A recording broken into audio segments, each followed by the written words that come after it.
Hunting Adeline chapter 7 the manipulator. তোমার এখন বাড়ির বাইরে বের হওয়া দরকার। শেষমেশ দয়া বলল। তার গভীর চোখে ভয় আর দুশ্চিন্তার ঢেউ দেখা যাচ্ছে।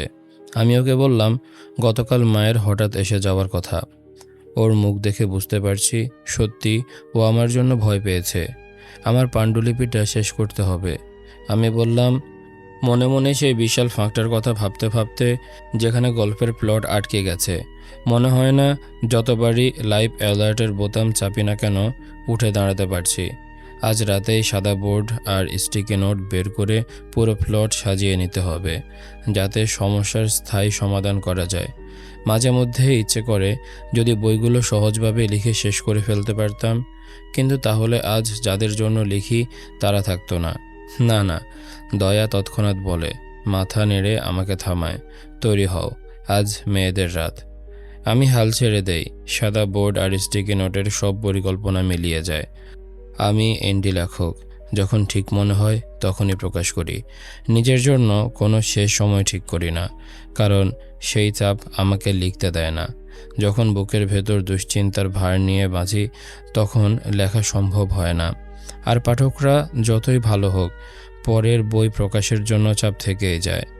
দয়া এই কথাগুলো জানে, আর আজ সেই জ্ঞানকেই অস্ত্র হিসেবে ব্যবহার করছে। আমি বিরক্তির সাথে হা করে উঠি, আর ও আমাকে সিঁড়ি বেয়ে টেনে নিয়ে যায় ঘরের ভেতর। ঢুকেই চোখ চলে যায় সেই আয়না আর চেস্টের দিকে। যেদিন সত্যিটা জেনেছি সেদিন থেকে প্রতিদিন দু চোখ যায় ওদের দিকে। এখন এই দুটি জিনিস যেন রুমের ভেতর আলো ফেলে দাঁড়িয়ে থাকে, যেন চিৎকার করে বলছে, আমি জানি কে তাকে মেরেছিল। ওদের গায়ে কালো রং লাগালেও কিছু যায় আসে না, ভেতরের অস্তিত্ব একই রয়ে গেছে। এখন দেয়াল আর মেঝে মসৃণ কালো পাথরের, সাদা ছাদ আর বড় সাদা গালিচা আছে আলোর জন্য। মেঝেতে হিটিং সিস্টেম বসিয়েছি, না হলে মাঝরাতে বাথরুমে যেতে গিয়ে বরফের মতো ঠান্ডা মেঝেতে পা রাখার কষ্ট আর কিছুতেই মেনে নেওয়া যেত না। হলোয়ের স্কন্সগুলো এত ভালো লেগেছিল যে রুমেও লাগিয়েছি। বিছানার পেছনের দেয়ালে এক বিশাল সুন্দর নারীর ছবির চারপাশে সুন্দরভাবে বসানো। রুমের দরজার সামনের অংশটাই আমার প্রিয়, ব্যালকনি। কালো ডাবল দরজা খুললেই ক্লিপের দিকে টেরেস দেখা যায়। এমন দৃশ্যের সামনে দাঁড়ালে নিজেকে খুব ছোট আর তুচ্ছ মনে হয়। প্রকৃতির সৌন্দর্যের কাছে মাথা নত হয়ে আসে। পুরো বাড়িটা আধুনিক করা হয়েছে, তবুও পুরনো ধাঁচগুলো রেখে দিয়েছি। স্কঞ্জ, চেকার্ড মেঝে, কালো পাথরের ফায়ারপ্লেস, কালো ক্যাবিনেট সবই আছে। আর সবচেয়ে প্রিয় জিনিস, গিগির লাল ভেলভেট দুলুনি চেয়ারটা রেখে দিয়েছি, যেন এক ভিক্টোরিয়ান গথিক স্বপ্নবাড়িতে বাস করছি। আজ রাতে তোমাকে হট করে সাজাবো আর এক হ্যান্ডসাম ছেলেকে ধরিয়ে দেব। রাতে নিয়ে আসতে পারবে?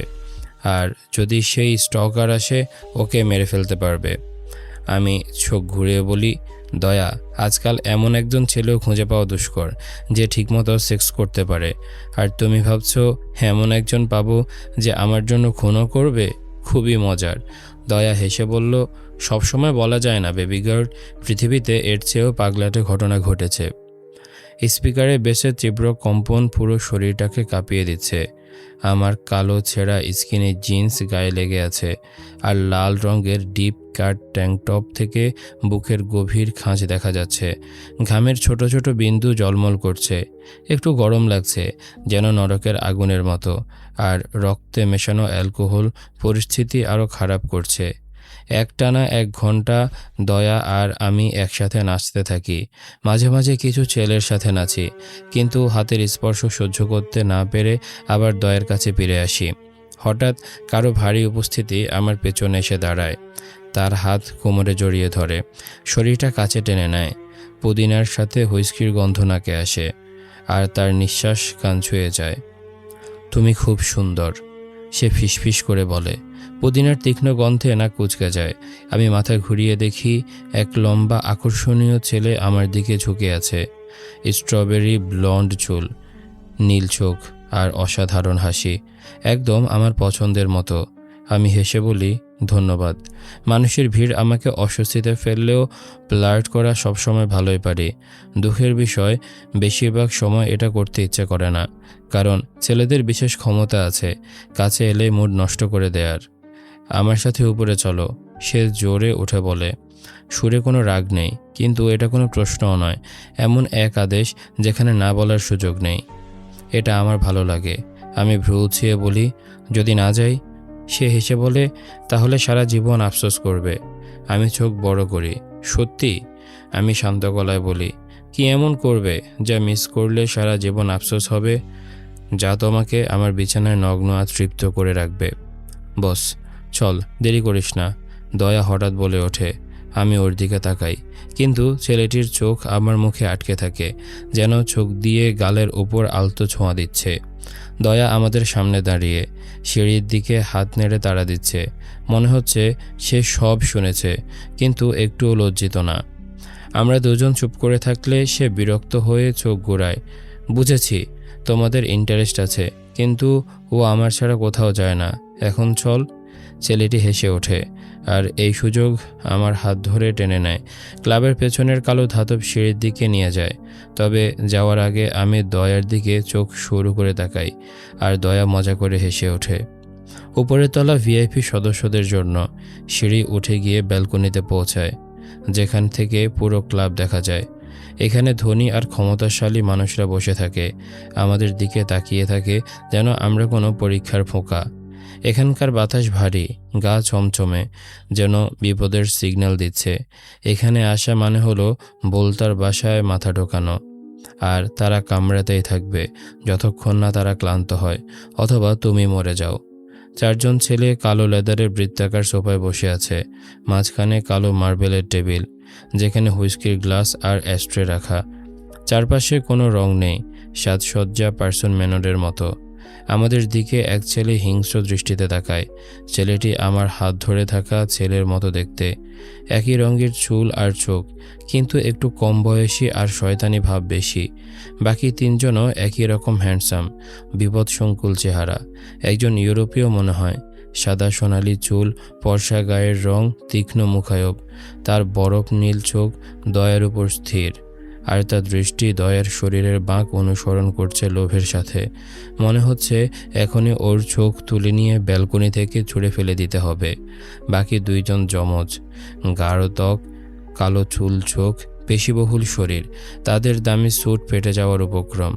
একজনের চুল পানিতে বাঁধা, হাতে আংটি, আরেকজনের চুল ছোট, নাকি হীরা বসানো। এরা চারজন চাইলে আমার জীবন নষ্ট করে দিতে পারে, এবং আমি হয়তো বাধাও দিতাম না। অবশেষে সাহস পেলে, তাই না? ব্লন্ড ছেলেটি হেসে বলে। সে একমাত্র যে আমাদেরকে যৌন দৃষ্টিতে দেখছে না। তার চারপাশে অদ্ভুত অন্ধকার আভা, যেন চারপাশের ভয়ঙ্কর পরিবেশ তার থেকে ছড়াচ্ছে। চুপ কর, কনর, পাশে থাকা ছেলে গম্ভীর গলায় বলে। আমি চোখ না ঘুরিয়ে ভাবি, দেখতে ঠিক কনরের মতো, সেই প্রাণ বয় টাইপ, যে মেয়েদের স্কার্টের নিচে মোবাইল ঢুকিয়ে ছবি তোলে। লেডিস, দুঃখিত ওর ব্যবহার নিয়ে, নতুন বন্ধু হেসে বলে। ও আমার ভাই কনর।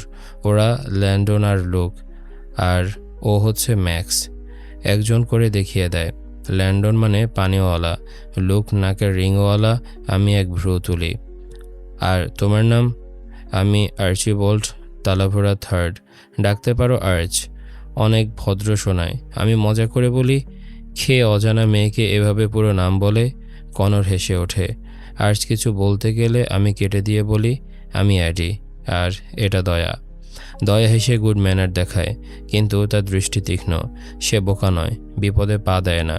খুশি হলাম, ম্যাক্স বলে, দয়ার দিকে তাকিয়ে থাকে। আসলে যমজরাও তাকিয়ে আছে দয়ার দিকেই। মনে হচ্ছে দয়ার সামনে দাঁড়িয়ে ওকে বাঁচাতে হবে, কিন্তু দয়া নিজের সামলাতে জানে। আমি পাশে থাকি, প্রয়োজনে ঝাঁপিয়ে পড়ার জন্য তৈরি। বসো প্লিজ, আর্চ বলে। আমরা গিয়ে ম্যাক্সের কাছের পাশে বসি। আমার ফোন বেজে ওঠে। দয়া ম্যাক্সের সাথে গল্পে মগ্ন, আর আর্চ হুইস্কি ডালছে। আমি গোপনে মেসেজ দেখি। অজানা ছেলের সাথে এড়িয়ে যাচ্ছ ছোট ইঁদুর। ওর হাত যদি দেখি তোমার গায়ে, ওর হাত সকালে তোমার মেল বক্সে পড়ে থাকবে। আমার বুক থেমে যায়। এ প্রথম সে সরাসরি মেসেজ করলো। আমি চোখ তুলে ব্যালকনির দিকে তাকাই। এখান থেকে কেউ দেখতে পারবে না, তবুও কেউ দেখছে। কিন্তু কিভাবে? আর কিভাবে আমার নাম্বার পেল? হ্যাঁ, আমি বোকার মতো প্রশ্ন করছি।